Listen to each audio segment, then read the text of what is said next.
है ना। सबसे पहले शुरू करते हैं एप्लीकेबिलिटी के प्रोविजन से। एप्लीकेबिलिटी के प्रोविजन से हम लोग शुरू कर रहे हैं। ध्यान से सुनो, मेरी बात को अच्छे से समझो। डिपॉजिट का जो कंसेप्ट है सेक्शन 73 से 76 में दिया है, पहले तो इस बात को दिमाग में बिठाओ। इसके भी एडिशनल रूल्स बने जो companies acceptance of deposit rule 2014 किया जाते हैं। ये रूल्स डिपॉजिट के हर कंपनी पे लगते हैं, कुछ एक्सेप्शंस हैं। ठीक है, क्या एक्सेप्शन है? तो पहला, बैंकिंग कंपनीज का तो मेन काम ही डिपॉजिट देना देना है, तो बैंकिंग कंपनी पर ये डिपॉजिट के रूल अप्लाई नहीं होते। दूसरा, जितनी नॉन बैंकिंग फाइनेंशियल कंपनीज है जिनका वर्क बैंक की तरह ही होता है, उन पर भी अप्लाई नहीं होता। तीसरा, जितनी हाउसिंग फाइनेंस कंपनीज है, हाउसिंग फाइनेंस कंपनीज वो होती हैं जो होम लोन देती हैं या फिर हाउसिंग सेटलमेंट का काम करती हैं, जो नेशनल हाउसिंग बैंक में रजिस्टर्ड है, उन पर ही अप्लाई नहीं होता। या फिर कोई भी ऐसी कंपनी जो सेंट्रल गवर्नमेंट जो है जिसको एग्जेम्प्ट कर दे आरबीआई के कंसल्टेशन से। तो सबसे पहला तो ये वीआईएमपी है, तो इसको थोड़ा सा अच्छे से समझ के करो इस बात को। हर कंपनी पर डिपॉजिट के रूल लगेंगे 4 कंपनियों को छोड़कर, banking company, non banking financial company, housing finance company का मतलब वो होता है जो होम लोन्स देने का काम करती है मेनली, और वो कंपनियां जिनको सेंट्रल गवर्नमेंट ने आरबीआई के कंसल्टेशन से एग्जेम्प्ट कर दिया है, उन पर डिपॉजिट के रूल अप्लाई नहीं होते हैं। पहले मेरे को ये बताओ, ये बात समझ आई कि सिर के ऊपर से गई? बोलो। आ गया सर। क्लियर है? हाँ। एप्लीकेबिलिटी की बात हो गई। अब दूसरी बात होती है डिपॉजिट का मतलब क्या है। What is deposit? कल मैंने आपको ये समझा दिया है डिपॉजिट का मतलब क्या है, आज मैं आपको सिर्फ रिवाइज करा रहा हूँ। डिपॉजिट का मतलब बेसिकली होता है कोई भी रिसिप्ट ऑफ मनी, ठीक है, बाय वे ऑफ डिपॉजिट और लोन, और किसी भी फॉर्म में जो कंपनी को होता है, कोई भी पैसा जो कंपनी को रिसीव हो रहा है आप उसको डिपॉजिट बोल सकते हो। बस आप इन अमाउंट्स को इसमें इंक्लूड नहीं करोगे। ठीक है, कल भी मैंने आपको एक शेड्यूल बताया था कि कौन कौन से अमाउंट डिपॉजिट नहीं माने जाते, याद आ रहा है क्या आपको?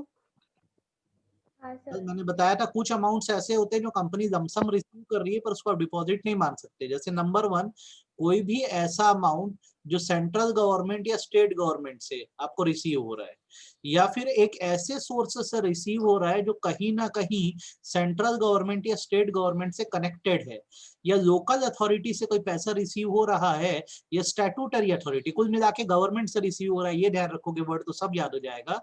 रिसीव हो रहा है तो उसको डिपॉजिट नहीं माना जाता, पहली बात। ठीक है, दूसरी चीज, कोई भी अमाउंट जो फॉरेन गवर्नमेंट से रिसीव हो रहा है, या फॉरेन बैंक से रिसीव हो रहा है, या मल्टीलैटरल फाइनेंशियल इंस्टीट्यूशन का मतलब होता है जो कई देशों में होता है, फॉरेन गवर्नमेंट से रिसीव हो रहा है, फॉरेन एक्सपोर्ट एजेंसी से रिसीव हो रहा है, कोई भी फॉरेन सोर्स से रिसीव होने वाले पैसे को डिपॉजिट नहीं माना जाता।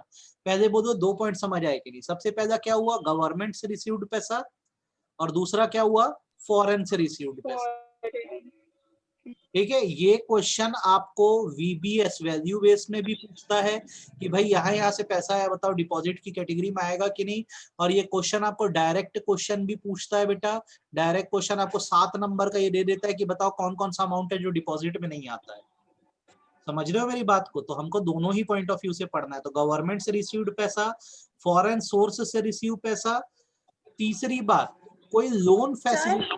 हाँ बेटा। कोई फॉरेन सिटीजन हमारी कंपनी में मेंबर है, शेयर होल्डर है, हाँ हाँ तो उससे डिपॉजिट ले सकते हैं ना? हाँ, उससे दो ना, वो डिपॉजिट की कैटेगरी में आ जाएगा। यहाँ पे मेंबर दिखा ही नहीं है ना कहीं भी वर्ड, यहाँ पे बैंक दिखा है, गवर्नमेंट दिखा है, फॉरेन फाइनेंशियल। सिटीजन भी तो लिखा हुआ है। क्या चीज? वो फॉरेन सिटीजन है, it is not the member. Foreign का पर्सन है वो भी। जब हमारी कंपनी एलिजिबल कंपनी होगी तब हम पब्लिक से या किसी सिटीजन से दे सकते हैं। आई बात समझ में? क्लियर है यहाँ तक? हाँ। तीसरी बात, आपको बैंक से अगर कोई लोन मिला है तो बैंक लोन की कैटेगरी में आएगा, उसको आप डिपॉजिट नहीं मान सकते, वो बैंक लोन है। बोलो कोई दिक्कत? नहीं। चौथी बात, अगर आपको कोई लोन पब्लिक फाइनेंशियल इंस्टीट्यूशन से मिल रहा है, ठीक है, या इंश्योरेंस कंपनी से मिल रहा है, यहाँ लिखते भी जाते हैं हम लोग, loan from PFI, public financial institutions, वो बॉडी होती हैं जो बैंक तो नहीं है पर जो लोन देने का काम करती है। इसका बेस्ट एग्जांपल एलआईसी है। LIC भी लोन्स देता है, उसको पब्लिक फाइनेंशियल इंस्टीट्यूशन बोलते हैं। आप बता दो कोई दिक्कत? चार चीजें समझ आई कि नहीं? क्या क्या नहीं आता ये बताओ मेरे को। हाँ सर समझ आ गई। ठीक, पांचवी बात, ये थोड़ा बड़ा टॉपिक है ना, देख के करना, हर को आपको एकदम अच्छे से ध्यान रखना है। पांचवी बात, कंपनी ने कमर्शियल पेपर इशू किया है। कमर्शियल पेपर एक तरह का प्रॉमिसरी नोट होता है जो कंपनियां बैंकों के थ्रू इशू करती हैं ताकि कंपनियों को लोन मिल सके। तो अगर कंपनी ने कमर्शियल पेपर इशू किया है तो उस अमाउंट को भी जो रिसीव हो रहा है डिपॉजिट नहीं मानोगे। क्लियर है? नेक्स्ट, अगर एक कंपनी को दूसरी कंपनी से पैसा रिसीव हुआ है तो वो सेक्शन 186 में आता है, ध्यान रखना, और उसे इंटर कॉर्पोरेट लोन बोलते हैं। उसे इंटर कॉर्पोरेट लोन बोला जाता है। वो भी जो होता है डिपॉजिट के डेफिनेशन में नहीं आता।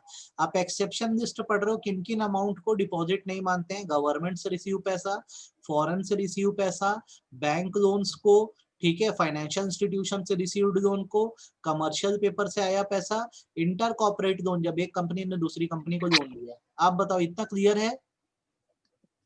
हाँ सर।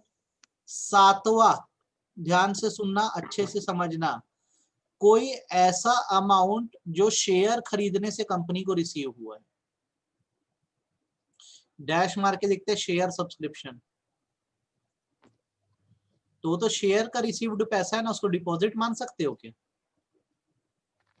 उसको डिपॉजिट मान सकते हो? भाई आप लोग ने मेरी कंपनी में शेयर खरीदा है तो शेयर सब्सक्रिप्शन का पैसा है ना, वो डिपॉजिट का पैसा माना जाएगा क्या? नहीं सर। हाउएवर अगर आपको मिनिमम सब्सक्रिप्शन नहीं मिलता है तो आपको पैसा रिफंड करना पड़ता है कि नहीं करना पड़ता? However, minimum subscription not received, then refund shall be made. क्या किया जाएगा? Refund shall be made. और अगर आप रिफंड नहीं कर रहे हो तो वो पैसा जो है डिपॉजिट की कैटेगरी में आ जाता है। ये बात आप ध्यान रखना। इस पॉइंट को आपको मैं थोड़ा और रिफाइन करके बता दे रहा हूं ताकि आपको कोई डाउट ना हो। नॉर्मली हम ये मान के चलते कि कभी भी कोई जब इशू आता है, कोई भी इशू आता है तो इशू में 90% ऑफ शेयर सब्सक्राइब होने चाहिए। पहले ही बताया हूं क्या मैं? ये बताया हूं ना मिनिमम सब्सक्रिप्शन। Yes sir. आप 1 लाख शेयर बेचने जा रहे हो तो कितने शेयर कम से कम बिकने चाहिए? 90,000 और नहीं बिके तो आपको सबका पैसा क्या करना पड़ेगा? रिफंड करना। कितने दिन के अंदर? With in 15 days. कितने दिन के अंदर? 15 डेज। 15 डेज। अगर आप नहीं करते हो तो क्या माना जाएगा कि ये पैसा डिपॉजिट है कंपनी में और इस पैसे को वापस करना ही है, नहीं तो कंपनी पे पेनल्टी लग सकती है। अब बता दो क्लियर है? तो ये वैल्यू बेस में आपको कैसे घुमा के पूछ सकता है कि कंपनी ने शेयर इशू लाया था लेकिन रिफंड नहीं करी पैसा, तो क्या ये डिपॉजिट की कैटेगरी में है कि नहीं? तो आपका क्या जवाब होगा? डिपॉजिट की कैटेगरी में। आपको पढ़ना कितना है? 7 पॉइंट ये भी मैं बता दे रहा हूँ। 7 पॉइंट में आप ए पॉइंट पढ़ना मेनली, ठीक है? ए पॉइंट पढ़ना, ये आपको ध्यान रहना चाहिए। कोई दिक्कत है क्या? नहीं। नहीं। अब 8वां पॉइंट देखो, कोई भी ऐसा पैसा जो कंपनी को कंपनी के डायरेक्टर से या डायरेक्टर के रिश्तेदार से रिसीव हो रहा है, और अगर वो प्राइवेट कंपनी है, स्पेसिफाइड बात है, प्राइवेट कंपनी है तो उसको डिपॉजिट नहीं माना जाता, वो एक तरह का अनसिक्योर्ड लोन है। फिर रिपीट कर दे रहा हूँ, अगर कंपनी के डायरेक्टर से कोई पैसा रिसीव हुआ है, लमसम अमाउंट रिसीव हुआ है या डायरेक्टर के रिश्तेदार से हुआ है तो उसको भी डिपॉजिट नहीं माना जाता, डायरेक्टर और रिलेटिव, ठीक? लेकिन ये रूल सिर्फ पब्लिक कंपनी के लिए, प्राइवेट कंपनी के लिए, पब्लिक कंपनी में इस अमाउंट को डिपॉजिट माना जाएगा। फिर बोल दे रहा हूँ, ध्यान से सुन लो, मेरी अगर प्राइवेट कंपनी है और डायरेक्टर से कोई पैसा रिसीव हो रहा है या डायरेक्टर के रिश्तेदार से कोई पैसा रिसीव हो रहा है तो उसको डिपॉजिट नहीं मानते हैं, ध्यान रखना, ठीक? लेकिन अगर पब्लिक कंपनी है तो मानेंगे। आप बोलो कितना समझ आई बात? आगे समझ। ये इतने पॉइंट अच्छे से क्लियर हुए आपको? ठीक, जितनी लाइन टिक कर रहा हूं देख लो, ये पढ़ना है अपने को। देन कंपनी ने अगर डिबेंचर इशू किए हैं तो डिबेंचर तो एक तरह का सिक्योर्ड लोन है ना, तो उसको डिपॉजिट की कैटेगरी में क्यों डालेंगे हम लोग? तो जब भी कोई अमाउंट रेज किया गया है डिवेंचर इशू करके या बॉन्ड इशू करके और जिसके लिए प्रॉपर्टी चार्ज पे रखी गई है, उसको बेसिकली आप डिपॉजिट नहीं मान सकते। आप बता दो, कोई दिक्कत? नहीं। अच्छे से समझ और आ जिसके गया? लिए चार्ज नहीं है वो, क्या चीज? जिसके उसको भी लिए नहीं चार्ज मानते, है। उसको भी नहीं मानते। ठीक ठीक है, डिवेंचर इशू हो रहा है तो हाँ सर्टिफिकेट डिवेंचर का ही मिलेगा, ध्यान रहेगी बात। वैसे ही अगर आपने हाँ। नॉन कन्वर्टिबल डिवेंचर भी बेचा है तो उसको आप डिपॉजिट ट्रीट नहीं करोगे। आप बता दो, कोई दिक्कत? नहीं। एम्प्लॉइज ने कंपनी में कोई सिक्योरिटी डिपॉजिट रखा है, किसी नाम से पैसा रखाया हुआ है और वो उसकी एनुअल सैलरी जीत रहा है, ये वर्ड को टिक कर दो। एनुअल सैलरी से ज्यादा नहीं है अगर पैसा, तो बेसिकली माना जाता है वो भी डिपॉजिट नहीं है। जैसे मैं एम्प्लॉय हूँ, मेरी ईयरली सैलरी जो है, सालाना सैलरी 12 लाख पर एनम है। अब मैं as a safety measure company में 3 लाख रुपए रखाया हूँ, मुझे लगता है घर में कैश रहेगा तो चोरी हो जाएगा। तो बेसिकली क्या है, ये इंटरेस्ट फ्री सिक्योरिटी डिपॉजिट है जो मैं अपनी मर्जी से कंपनी में रखा रहा हूँ कि मेरे को जरूरत पड़ेगी तो दे देना, तो इसको आप डिपॉजिट ट्रीट नहीं करोगे। बोलो कितना क्लियर है? ये क्यों कराते हैं? भाई बैंक में भी पैसा रखाते हो ना तुम। हाँ। तुम अपनी सैलरी का एक हिस्सा बोल दो, सर अभी मत दो, काटते जाओ, उसको रखते जाओ, है ना, एक साथ दे देना। अच्छा। क्लियर है इतने पॉइंट्स की डाउट है? डाउट नहीं क्लियर है। कहीं अटक रहे हो क्या? बहुत ज्यादा तो नहीं हो गया? नहीं। ठीक, ये पढ़ना पड़ेगा अपने को, एक एक लाइन छोड़ना कुछ नहीं है इसमें। नेक्स्ट, अगर कोई अमाउंट ट्रस्ट में रिसीव हुआ है तो ट्रस्ट का पैसा है, उसको आप डिपॉजिट ट्रीट नहीं करोगे। देन कोई पैसा नॉर्मल डेली बिजनेस में आप रिसीव करते हो, जो लेन देन होता है ट्रांजैक्शन में, रिसिप्ट या पेमेंट आपको होती है, आप उसको डिपॉजिट नहीं मान सकते। ऑर्डिनरी कोर्स ऑफ बिजनेस में जो पैसा रिसीव होता है आपको काम के दौरान, उसको आप डिपॉजिट का पैसा नहीं मान सकते। ये बात आपको ध्यान रखनी है। अब भैया ये वाला पॉइंट जो है ना, ऑर्डिनरी कोर्स ऑफ बिजनेस वाला, बहुत ज्यादा इंपॉर्टेंट है। तो इसको क्या करना है अपने को, बहुत अच्छे से करना है फोकस करके, ठीक। तो ऑर्डिनरी कोर्स ऑफ बिजनेस में कौन सा पैसा आपको मिल रहा है, तो सपोज करो आपको पूरे साल भर का एडवांस सामने वाले ने एक साथ दे दिया गुड्स सप्लाई करने का, तो बहुत बड़ा अमाउंट आपको रिसीव हुआ है, तो आप बता दो क्या आप इसको डिपॉजिट मानोगे कि नहीं मानोगे? No sir. ए नहीं पॉइंट, सर। ठीक है। बी पॉइंट, उसके बाद सुनो, आपने एक इमूवेबल प्रॉपर्टी बेचने की बात करी है किसी से और उसके बदले सामने वाले ने आपको एडवांस पैसा दे दिया है, इसको डिपॉजिट मानोगे क्या? नहीं। किसी ने गुड सप्लाई करना था आपको किसी को, उससे आपने सिक्योरिटी डिपॉजिट पे पैसा दे दिया है कि एडवांस हमारे पास कुछ जमा कर दो, तो इसको डिपॉजिट मानोगे? जैसे आप मेरी शॉप में आए हो, मैं बोलता हूँ कुछ पैसा रखा दो बाद में सामान ले जाना, तो ये क्या डिपॉजिट में आएगा क्या ये? नहीं। नहीं। तो वो वैसे तो ही उसके लिए हो गया ना। अगर लॉन्ग टर्म प्रोजेक्ट कोई है जिसमें आपको बड़ी मशीन वशीन सप्लाई करनी है, उसके लिए एडवांस आया है या एडवांस मिला है, तो क्या उसको डिपॉजिट मानोगे? नहीं सर। इस लाइन से बहुत अच्छे से करना, ये वाला पॉइंट सबसे ज्यादा इंपॉर्टेंट पॉइंट है, ठीक। आपको फ्यूचर में किसी को कोई सर्विस देनी है और रिटर्न एग्रीमेंट में आपको एडवांस कुछ पैसा मिल गया है, तो डिपॉजिट मानोगे क्या? No sir. नहीं। अच्छा, ये एफ पॉइंट काटो, जी पॉइंट करना। आप पब्लिकेशन हाउस चलाते हो, न्यूज चलाने के लिए आपको एडवांस में पैसा मिल रहा है, तो इसको मानोगे क्या? नहीं। तो आपको ये वाले पॉइंट को फोकस करके करना है कि अगर आप एक बिजनेस चला रहे हो तो बिजनेस में अगर एडवांसेस रिसीव होते हैं तो बेसिकली ये माना जाता है कि इसे डिपॉजिट ट्रीट नहीं किया जाता। आई होप आपको अभी तक समझ आ गया होगा, इसमें दिक्कत नहीं गई होगी। क्लियर है ये? हाँ सर। अच्छा, इतने पॉइंट हो गए, कितने पॉइंट टोटल कर दिए? 12 पॉइंट कर दिए, है ना। एग्जाम में अगर डायरेक्ट क्वेश्चन आए तो 7 पॉइंट लिखना, लेकिन इनमें से अगर वैल्यू बेस्ड पूछ दिया तो फंसना मत, है ना, ध्यान रखना। देन 13 सर पॉइंट, हाँ बेटा। डिपॉजिट के लिए स्पेसिफिकली मतलब वो बोलेगा ना कि एग्रीमेंट है DPT 3, तभी हम लोग डिपॉजिट मानेंगे। नहीं समझा मैं। मतलब ये सारे जो जो भी लिस्ट थी ना, जो पॉइंट्स थे, आपको क्वेश्चन का इसमें कहीं पैटर्न पे एक दिखा रहा हूँ, ध्यान से सुनो। क्वेश्चन का पैटर्न दे रहा हूं आपको, ध्यान से सुनो, एग्जाम में क्वेश्चन कैसा आएगा। एक कंपनी है, कंपनी का नाम साक्षी लिमिटेड है, ठीक है। Sakshi limited is engaged in manufacture of steel, ठीक है, manufacture of steel. She has received 5 lakh as security deposit for supply of steel to Lachi. Advise whether section 73 of Indian Companies Act shall apply or not.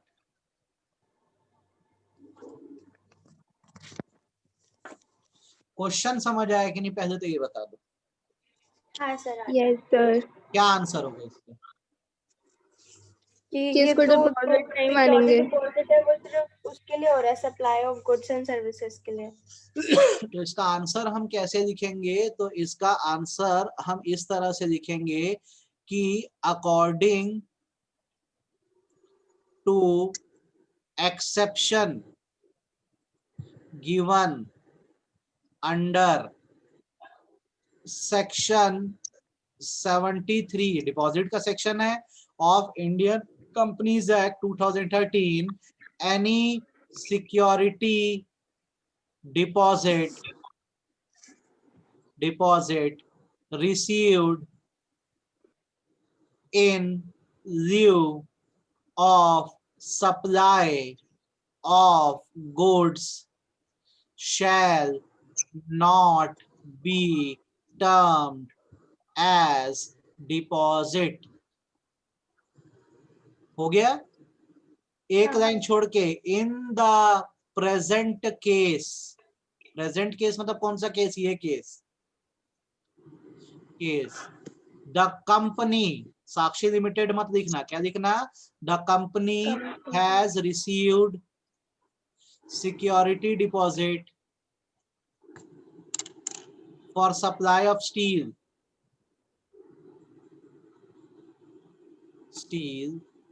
hence not covered under deposits. ये proper answer है, 5 number का आएगा। अगर आप इतना लिख के आते हो तो आपको 5 में से 4.5 नंबर मिल जाएगा। फुल तो कभी जिंदगी में नहीं मिलता। फुल क्यों नहीं मिलता? कभी नहीं मिलता, डिफरेंस बिटवीन में मिलता है फुल, ठीक है, बाकी कभी नहीं मिलता किसी में फुल। ध्यान रहेगी बात। इसमें आंसर टू द पॉइंट ही लिखते हैं ना सर? अपन एकदम एग्जैक्ट बताना। अब तुम अगर इसमें क्या करोगे, कहानी लिखना चालू करोगे कि हम बताते हैं लिस्ट ऑफ एक्सेप्शन क्या क्या है, तो एग्जामिनर काट देगा पूरे पेज को, आपके पूरे पेज को काट देगा। आपसे मुद्दे की बात पूछ रहा है, कौन से पॉइंट पे पूछ रहा है फोकस? Security deposit. आपको क्या करना है? सिक्योरिटी डिपॉजिट बताना। कितना क्लियर है?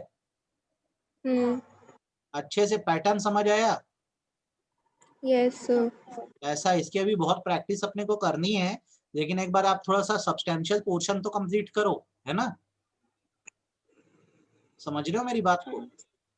ये अभी ये चैप्टर खत्म हो तो पर डे क्लास के हिसाब से चैप्टर खत्म होना शुरू होंगे अब आगे। ये जो सबसे बड़े टॉपिक से मैं शुरू में ही करवा दे रहा हूँ, अब आगे जो भी चैप्टर्स होंगे एक एक क्लास के चैप्टर है सब, ठीक है? चलो शुरू करें। हाँ। तो भैया आपको अभी तक बताया मैंने, जितना क्लियर हो गया होगा, आपको दिक्कत नहीं गई होगी, है ना? अच्छा, नेक्स्ट थिंग आप पढ़ो, कंपनी को पैसा प्रमोटर्स से मिल रहा है। किससे मिल रहा है? प्रमोटर। और वो भी अनसिक्योर्ड लोन के फॉर्म में, ठीक है? तो बेसिकली ये माना जाएगा कि ये भी डिपॉजिट की कैटेगरी में नहीं आता है। Any amount brought in by promoter of the company by way of unsecured loan, ठीक है? इसे इतने लाइन पढ़ना, नीचे की कंडीशन मत पढ़ना, ये पढ़ना। तो इसको भी आप डिपॉजिट ट्रीट नहीं कर सकते। कितना क्लियर है? ठीक। नेक्स्ट, कोई भी पैसा जो निधि कंपनी, हाँ बेटा, बोलो ना। सर अगर ये सिक्योर्ड लोन होता तो फिर तो भी कोई परेशानी नहीं थी। सिक्योर्ड लोन होता तो फिर डिपॉजिट मानते। नहीं, फिर भी नहीं मानते। डिपॉजिट तो अलग कैटेगरी में आपको बोला जाएगा कि आप जो दे रहे हो या दे रहे हो पैसा, आपको डिपॉजिट की रिसिप्ट दी जाएगी बराबर है। आई बात समझ में? ठीक है। हाँ नेक्स्ट, अगर आप निधि कंपनी चला रहे हो, क्या चला रहे हो? निधि कंपनी। अब निधि सेटिंग अप इतना कंपनी। पढ़ चुके हो, अब नहीं जानोगे बोलोगे तो मेरे को अखर जाएगा। निधि कंपनी कौन है? जो सेविंग स्कीम चलाती है। क्या चलाती है? Saving scheme. तो यार अगर वो पैसा एक्सेप्ट कर रही है तो उसको डिपॉजिट की कैटेगरी में आप नहीं डाल सकते, एग्जेम्प्टेड है, क्योंकि उनका काम ही पैसा एक्सेप्ट करना है। वैसे ही अगर चिट फंड कंपनियां चल रही हैं, क्या चल रही हैं? Chit fund. चिट समझते हो? आपको मैं बोलता हूँ हाँ, पैसा वो दे दो जो मेरे क्या को, बोलते हैं, चिट निकाल के बताते हैं ना कि आज इसका नाम आया तो इसको पैसे देंगे। तो चिट फंड कंपनियां जो है वो डिपॉजिट की कैटेगरी में नहीं आती। ठीक है, इनकी रेगुलेशन चिट फंड एक्ट 1982 में दी गई है। कोई दिक्कत नहीं। नेक्स्ट, अब खत्म होने वाला है बस ये टॉपिक।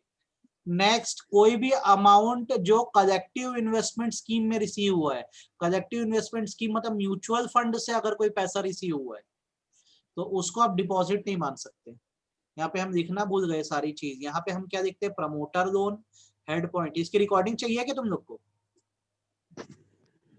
यस सर मेरे को भी। प्रमोटर लोन, दूसरा निधि कंपनी, तीसरा म्यूचुअल फंड से अगर कोई पैसा रिसीव हुआ, चौथा चिट फंड से रिसीव हुआ। और इसको ना तुरंत पढ़ देना बेटा, ज्यादा टाइम मत लगाना इसमें, ठीक है?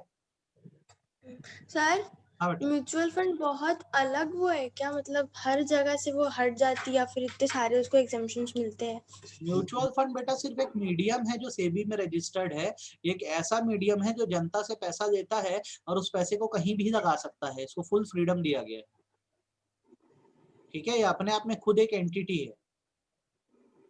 सर उन लोग को अगर लॉस होता है तो फिर उन लोग कैसे रिटर्न करते हैं बाकी सबका पैसा? Subject to market risk. आपको लिख के देते हैं पहले दिन। Mutual funds are subject to market risk, please read offer document carefully. मतलब वो बोल रहे हैं कि तुम पैसा लगा दो, हम मैनेज करेंगे, फायदा भी देंगे, लेकिन नुकसान हो गया तो आत्मनिर्भर भारत, तुम अपना जानो हम अपना जानेंगे। समझ गए? ठीक है। हाँ। सिर के ऊपर से तो नहीं जा रहा, ये बता दो पहले। कंपनी तो बहुत नहीं। डीप बेटा, इसमें जब तक अपनी पूरी भावनाएं लेके एंटर नहीं करोगे ना, सदमे में चले जाओगे। ठीक है, इसको बहुत अच्छे से करना, एक एक पॉइंट को करना, इसलिए आराम से टाइम लेके भी करा रहा हूं मैं। कोई दिक्कत आपको? No sir. और ये जो नोट्स है डिट्टो इसी से एग्जाम में आना है, जो क्वेश्चन फंसेगा इसी में से फंसेगा, तो इसको बहुत अच्छे से कर देना। ठीक है, ये लास्ट पॉइंट उससे है। नहीं पढ़ेंगे तो चलेगा ना? क्या बेटा? वो जो स्टडी मटेरियल है उससे नहीं पढ़ेंगे तो चलेगा ना? हाँ बिल्कुल चलेगा, 100%। सिर्फ इसी को पढ़ना, इसके अलावा कुछ नहीं पढ़ना दुनिया में।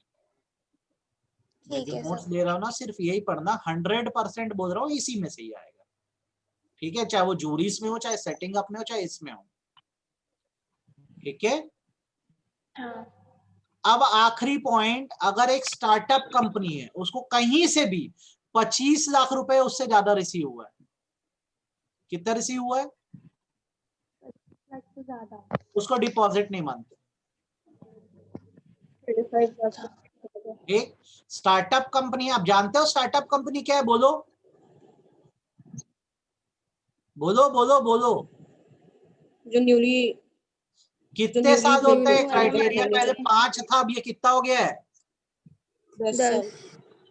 तो कोई भी स्टार्टअप कंपनी को अगर 25 लाख रुपए उससे ज्यादा रिसीव हो रहा है तो उसको डिपॉजिट की कैटेगरी में नहीं डालते हैं। ये बात मत भूलना, बहुत ज्यादा इंपॉर्टेंट है है है है है। क्लियर है मेरी बात? हाँ। तो यहाँ पे जाके आपके सारे एक्सेप्शन खत्म हो गए। अब अगर ये आपको डायरेक्ट क्वेश्चन आया तो बहुत बधाई हो, इसमें से 7 पॉइंट याद करके लिख देना। 7 में क्या क्या याद रखना? निधि याद रखना, म्यूचुअल फंड याद रखना, चिट याद रखना। 3 तो मैं ऐसे ही आपको याद करने बोल दे रहा हूँ, याद हो जाएंगे। फॉरेन और गवर्नमेंट वाला। गवर्नमेंट हो गया, फॉरेन इंस्टीट्यूशन हो गया, बैंक लोन हो गया, बैंक शेयर हो लोन। गया। 7 पॉइंट तो ऐसी आंख बंद करके लिख दोगे, दिक्कत नहीं जाएगी। और ये अभी स्टार्टअप वाला भी था। पिछले 2 अटेम्प्ट पहले आया है ये, मतलब पिछले साल के जून में क्वेश्चन आया था डायरेक्ट। ठीक है, तो ये आपके लिए बोनस है अगर आ गया एग्जाम में, है ना? क्लियर है मेरी बात? जीवन में कोई समस्या नहीं। नहीं? अच्छा, डिपॉजिटर कौन है? तो डिपॉजिटर में यार आते हैं मेंबर ऑफ द कंपनी, ठीक है, जिन्होंने कंपनी में पैसा डिपॉजिट किया। ठीक, दूसरी बात, कोई ऐसा पर्सन जो एलिजिबल कंपनियों में पैसा लगा रहा है, मतलब पब्लिक। तो शॉर्ट में बात करते हैं, डिपॉजिटर में मेंबर भी आते हैं, पब्लिक भी आती है।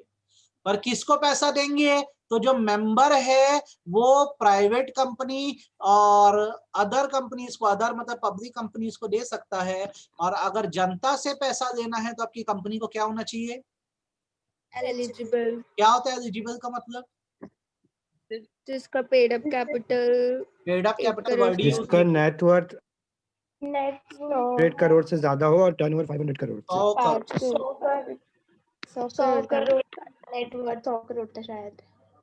Turnover turnover 500 crore. 500 करोड़। ध्यान आया कि ऐसा कुछ पढ़े अपन? हाँ, करते तो पड़े थे। हाँ, तो ये आपको ध्यान रखना है। डिपॉजिट की लिमिट भी याद है कि भूल गए हो? याद है प्राइवेट कंपनी कितना एक्सेप्ट कर सकती है? 100%। अदर कंपनी मतलब 100%। Public company 25। कितना परसेंट? 25 25। एलिजिबल कंपनी 25 वो वही मेंबर से और 25%, पब्लिक से मेंबर दोनों से भी और पब्लिक से भी। तो इसमें आपको समस्या आएगी कि आप ये कर दोगे? कर लेंगे। तो आपसे पॉइंट नंबर 1 बन जाएगा, 2 बन जाएगा। 3 में करेक्शन करना, पहले 10% था, मेंबर से भी 25 ही देना है, तो यहाँ पे करेक्शन लगेगा अपने को। और नीचे स्लैब दिया है, स्लैब में भी इसको 25% कर देना है। एलिजिबल कंपनी कितना कर सकती है? क्लियर हो गया आपको? पढ़ना क्या? Point number 1, point number 2, point number 3। Clear है? समझ आ गई बात? इतना पढ़ना भैया इसमें। ये स्लैब हो गया। मैक्सिमम लिमिट का प्रोविजन मतलब किस पे अप्लाई नहीं होता, कौन 100% तक एक्सेप्ट कर सकता है? कोई प्राइवेट कंपनी, ठीक है, जो अभी स्टार्टअप में है, या कोई ऐसी प्राइवेट कंपनी जो अदर कंपनी से किसी तरह से मतलब पब्लिक कंपनी से नहीं जुड़ी हुई है, ठीक है, जिसकी बोरोइंग जो है उसके पेड अप कैपिटल से ट्वाइस या 50 करोड़ रुपए तक नहीं। बिना कंफ्यूज हुए समझना, ये प्रोविजन प्राइवेट कंपनी के लिए दिया है कि प्राइवेट कंपनी तो 100% तक एक्सेप्ट कर सकती है, पर कौन सी प्राइवेट कंपनी? जो स्टार्टअप है वो, फर्स्ट थिंग। या ऐसी प्राइवेट कंपनी जो कुछ शर्तें पूरी करती है, वो किसी भी दूसरी कंपनी से एसोसिएट या सब्सिडरी नहीं है, जिसकी बोरोइंग बैंक से 50 करोड़ से ज्यादा नहीं है, जिसने पहले अगर डिपॉजिट एक्सेप्ट किया है तो उसको पे करने में डिफॉल्ट नहीं किया है। नहीं किया। और ये सब के डिटेल अपने को कौन से फॉर्म में आरओसी को देने हैं? DPT3। बोलो, मन में जीवन में आपके कोई समस्या? आपको इसमें अभी तक कोई समस्या है? नहीं? अच्छा, इतना करो आप, आज काफी आपके लिए, है ना? सर वो स्टार्टअप का 5 इयर्स ही रहेगा कि 10 इयर्स? करेक्ट करो ना यार, हर जगह। अब तो अभी तो अमेंड करें, इसी साल 10 साल हो गए। अब ये नोट्स अभी 4 महीने पहले बनाया था, तो 4 महीने बाद अभी अमेंडमेंट आया, तो मैं इसमें करेक्ट करना थोड़ा वो हो गया, भूल गया, करेक्ट कर देना, इसलिए तो क्लास में पढ़ा रहा हूँ, ठीक है? हाँ। तो ये आज इतना काफी है, वरना इंफॉर्मेशन ओवरलोड हो जाएगा, अब इससे ज्यादा कराऊंगा तो। इतना पढ़ के रखना। क्या करके रखना? पढ़ लेंगे सर। ठीक है, नेक्स्ट क्लास में कल पढ़ोगे नहीं पढ़ोगे? कल पढ़ोगे कि नहीं पढ़ोगे? संडे को पढ़ेंगे ना सर। पढ़ोगे तो कल वही 8:30 बजे अपन पढ़ते हैं, है ना, अपने टाइम पे। तो कल इसका प्रोसीजर खत्म करके चैप्टर को समाप्त करते हैं, मंडे से नया चैप्टर शुरू करते हैं हम लोग, ठीक है? सर आप अभी ये रिकॉर्डिंग भेज रहे हो ना? कौन सी वाली? जो अभी क्लास ले रहा हूँ? हाँ हाँ, भेज दे रहा हूँ, ठीक है? Yes sir. Okay, bye bye बेटा। Thank you sir. अच्छा ये बताओ, आज आ रहे हो क्या कोई आप में से? तो मैं शायद आ सकती हूँ। नहीं, मुझे कंफर्म बताना, वरना तभी नोट्स छोड़ूंगा, क्योंकि मैं घर से खुद आज अभी निकल नहीं सैटरडे है। रहा। आज सैटरडे है। ठीक है सर, आ जाऊंगी। तो मैं आपको बताती हूँ, आ जाऊंगी सर। है ना, बराबर अपनी इंस्टॉलमेंट पे करना, अपने नोट्स लेकर जाना, है ना। मैं वहां रख दे रहा हूँ। यस सर, ठीक यस ठीक।